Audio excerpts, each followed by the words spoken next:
He said the compromise helps the economy because it extends these unemployment benefits.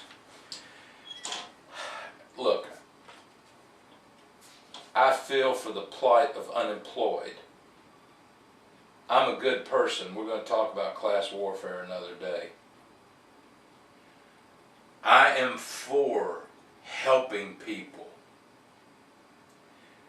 But let me tell you something. All we're doing now is like the business people I've talked to have said to me, and that is, I try to hire somebody and they tell me they'll work as long as I'll pay them off the books in cash.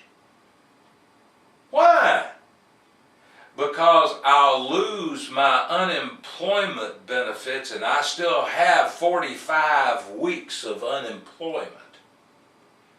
I would love to know the amount of money that has been lost in this country in tax revenue because this liberal media and the liberal Congress has given people to sit on their ass money. Can you say ass on the radio? Okay, sorry. On their butts to do nothing. And believe me, that's what they're doing. I think there's enough studies and there's enough people who have talked about this that at some point, rather than the president of this country getting up talking about how little kids won't have Christmas gifts and won't be able to eat because they don't have unemployment, he should be talking about, folks, we gave you 99 months of unemployment. And all we have done is to encourage you to stay unemployed.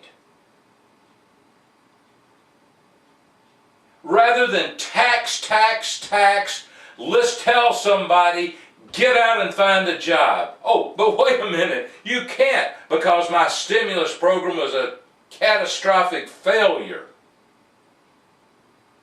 And you can't find anybody that wants to work. Folks, if you want to find work, you will find work. I read this morning, I don't know if we posted it on our website or not, I can't remember. I don't think we did, but I saw an article this morning about the unemployment of black youth in New York City, and how 1 out of 4, I think it was unemployed. Check it. It was in the New York Times this morning. How 1 out of it's 1 out of 4 are employed. It was a huge amount of young black men who were out of work. But yet, they're still blindly holding on to this thought process that the president is going to save them, that he's going to give them something that nobody else can give them. They're still holding on to this ideology that he's going to give them a new car and a house, and they can't even find a job.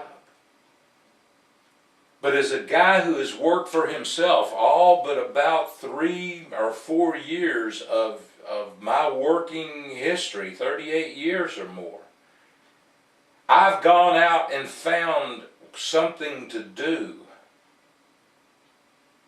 in my 38 years. I've sold insurance and investments. And let me tell you something.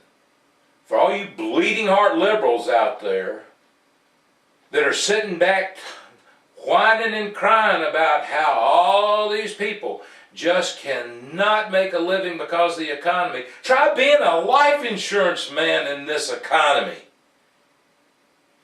Try going out and selling a life insurance policy. Is it bad on me? Yes. Is money tight for me? Yes. Am I struggling to pay bills? Yes. But I've not drawn 1 penny of unemployment. And what I'm saying is that you chronically unemployed people, get out and find something to do. Get out and find something to do. I think the most horrendous situation I've read about is the attorneys who are sitting back and whining and crying about not having a job. Give me a break. I don't have a job.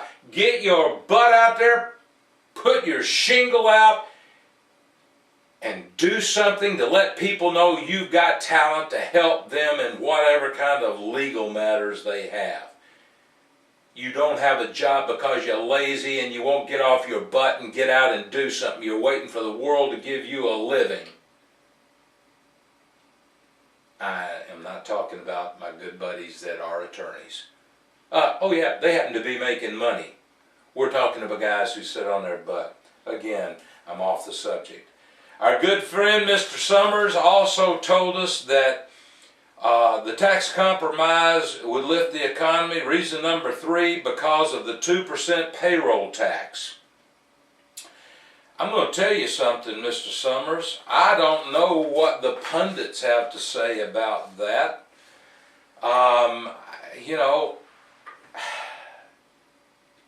You take 2% off of the employee's side and give them 2%. I just think I need to see some statistical information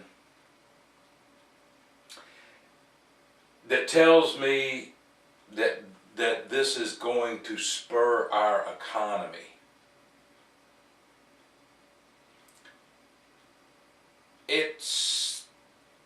I think the Republicans were stupid for agreeing to this. Now I hear today in some of the video media or print that I read or listen to every day, that there's concern out now that our Social Security benefits could be adversely affected in the future. Ha! If that be true, where are the people to think this stuff through before you throw it into a tax act? Did nobody listen? Did nobody take up the cause and say, oh, hey, Jim, by the way, we voted for people to start reading the bills and understanding them before they voted on them. I don't know if this is true or not.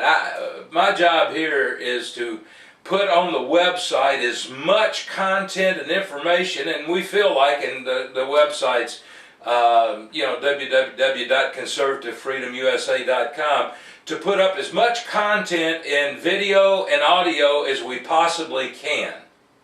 And we do that. We do that, one reason, because we feel like most people will watch a video when they won't read an article. But my job is to post as much up there to back up what I'm saying on this radio station as I can. Now, I'm telling you right now, I can't guarantee you the authenticity of whether that is true or not. What I can tell you is it was reported.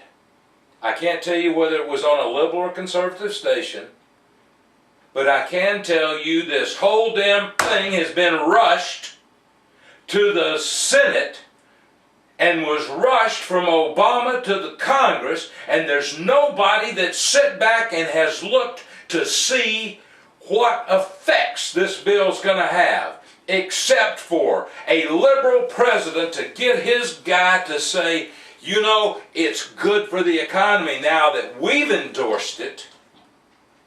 But cutting the 2% in the payroll tax, gosh, I don't know if that's good or not.